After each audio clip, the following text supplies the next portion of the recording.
All forms are impermanent. Their appearance is only.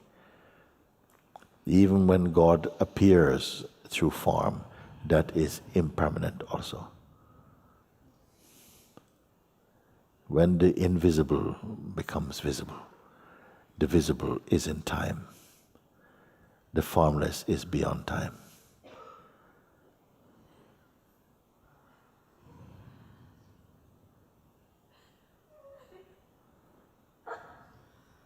I don't have to do anything to be. I am not sustaining my being. I simply am. You see? And all this is spontaneously arising in me. As you are all in me, all this is in each one. The world, according to you, as it is perceived through your own filter, you're perceiving a world of names and forms and so much diversity, you see, perceived in you through your filter. But that is not an assessment of the world. That was only a unique angle or perspective shaped by conditioning. You see, this is why I am not concerned about that. In 1 million points of consciousness, 1 million movies are made. Why should I be interested in any particular one? When moment by moment they're changing, they're coming in and out of focus. I have no interest in them particularly. But that out of which they arise, you see, that in which they play and subside, but itself remains untouched by them, this is the one to find. It creates all the play and the workings and the sense of searching and the sense of separation. It is arranging all of this in order to have the experience of rediscovering itself.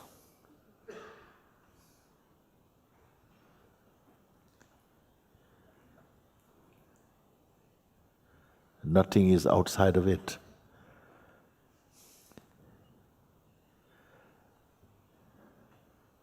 It is arranging everything, but it's not worried about. It is not worried about anything. It is paradox. The way that it becomes worried to taste, because it also wants to taste worry, you know. It wants to taste everything. Consciousness has the most diverse capacity to taste everything. When it wants to taste worry, it becomes a person. It plays as person. When it wants to taste tribulation, anxiety, fear, all of these things, it plays as person. When it's fed up of being the person, it returns to consciousness. Huh? Well, why not? You love tasting all kinds of things. So it is just playing and don't take it seriously. I don't want to talk about it as though it is something apart from myself or yourself. When we speak in the abstract, then it just becomes mental. How can we speak? How can it? How can we speak? How can it speak?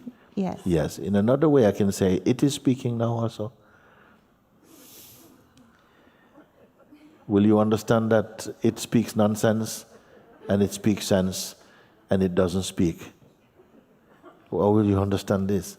It is speaking through anything. It is also having conversations. The worms are meeting and having a conversation. The mosquitoes have a meeting every evening and they talk about things and whatever. It is it who is speaking in them. Everything, it is it speaking. It's speaking but not speaking. It is acting and it's not acting.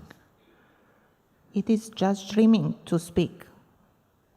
It is dreaming and it knows it's dreaming, and it has to be awake in its own dream.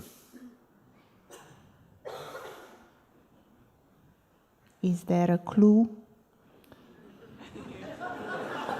There are uncountable clues. There are uncountable clues. Your very existence is a clue. Your idea of yourself is a clue. Your inability to control your mind is a clue. Everything is a clue, if you want to say that is.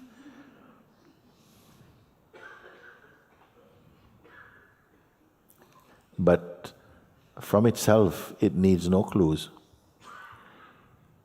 It is the perfect appearing as imperfect. It cannot be imperfect. It can only dream imperfection. So who needs the clue? Who needs the clue is when it manifests as ignorance, when it manifests as limitation. The limited sense of self needs all the clues it can get to find its way home. Such is the game.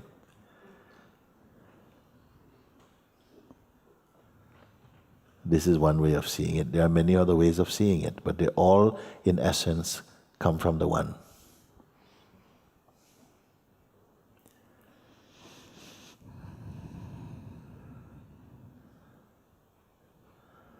When you forget yourself, you'll find him. When you remember yourself, he hides from you. We are like the characters in a book, getting together to discuss if we like how the author is writing. We are going to demonstrate. We want the next chapter to be different. And if the author doesn't write well, we can write a better script. Amazing. But we don't exist. We're all the author's imagination. Except that is in the author's inmost essential being is in each character. But when inside this essential being, in that being it dreams itself to be autonomous, individual and unique, then to that extent it becomes deluded again.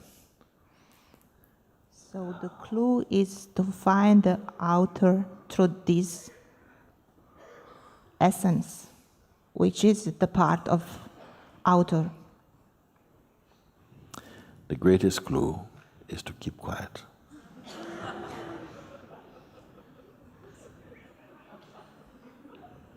So we are not doing it well tonight. We are speaking a lot.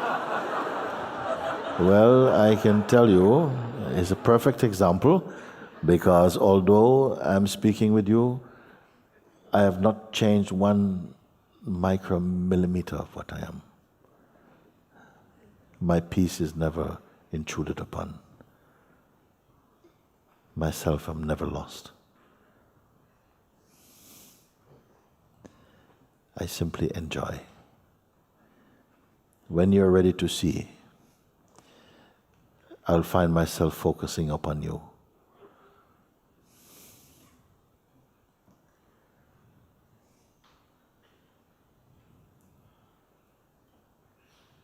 And my peace is unchallengeable. My love unfading.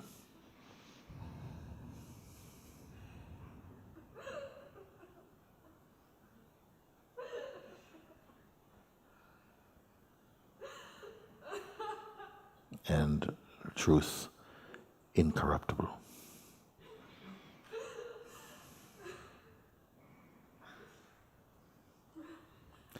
I would just like you to discover that in yourself.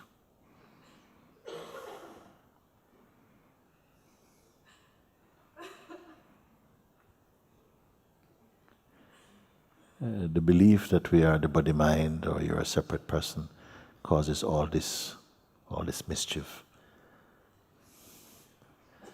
When you are fed up of it, you will change the way things appear.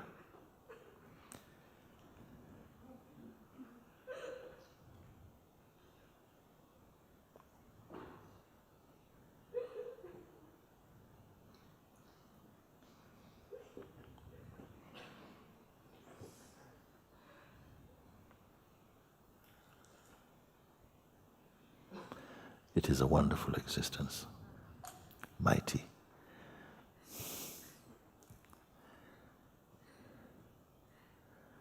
but you have to see it with mighty eyes and a mighty heart, which you have and you are, but somehow appear not to see.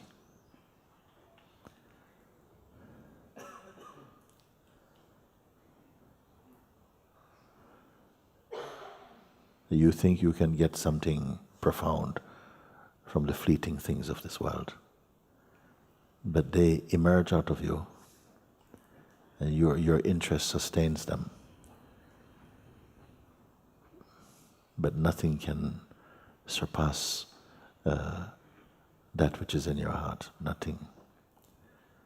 To know that while your body is warm, that is called blessedness and auspicious life.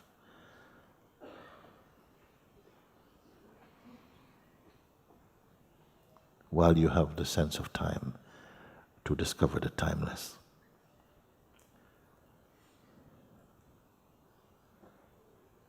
While there is life, discover the imperishable one.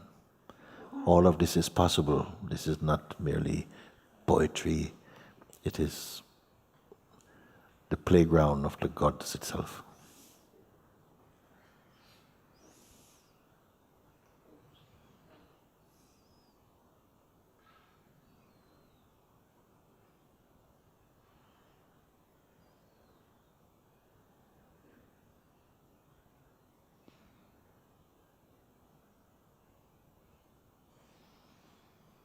When there's earnestness, when there's a real urge for truth, your questions carry another vibration.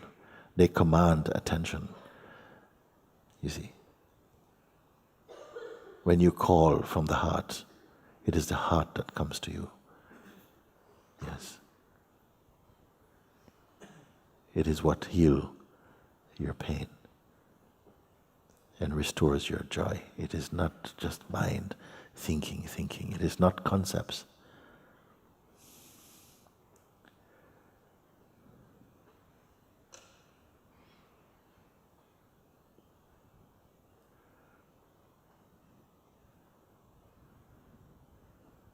If you stay with your mind, your whole life begins to stagnate.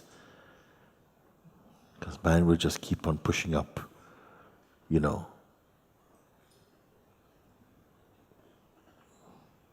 untrue, unworthy questions that you think they have some importance, but it's just buying time. But when you call from your heart, when you really feel it, yes, see how much help comes, see how much assistance comes. Go for gold, don't go for bronze. Go for gold means everything is available for you. Everything is available. Don't just limit that to material things. That's the least of it. But the wealth of the spirit, of peace and joy, of full compassion and grace and openness, of silence, your universal being, the universal consciousness flowering. Why should we ignore this simply to focus on things that will only be satisfying for a day or two? So let's change this together, change our area of focus. Follow what I say. If you prove it wrong, then try something else. But don't keep calling to stay in the realm of the person. You see.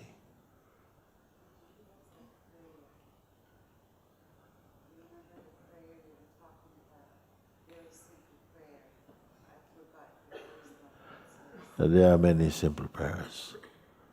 You can pray, rid me of ego and merge me with you. Close my personal account.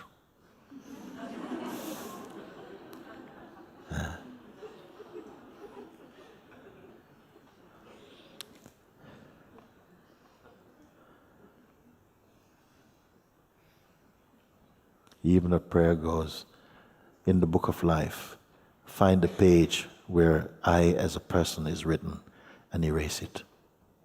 Let there be only you. This is simple prayer.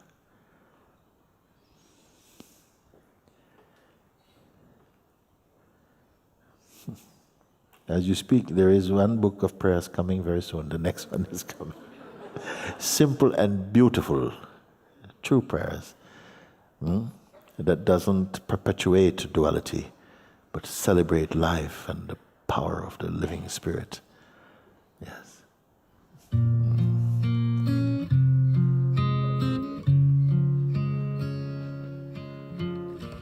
Okay. Thank you. Your heart is the light of this world. It needs to just fully be seen.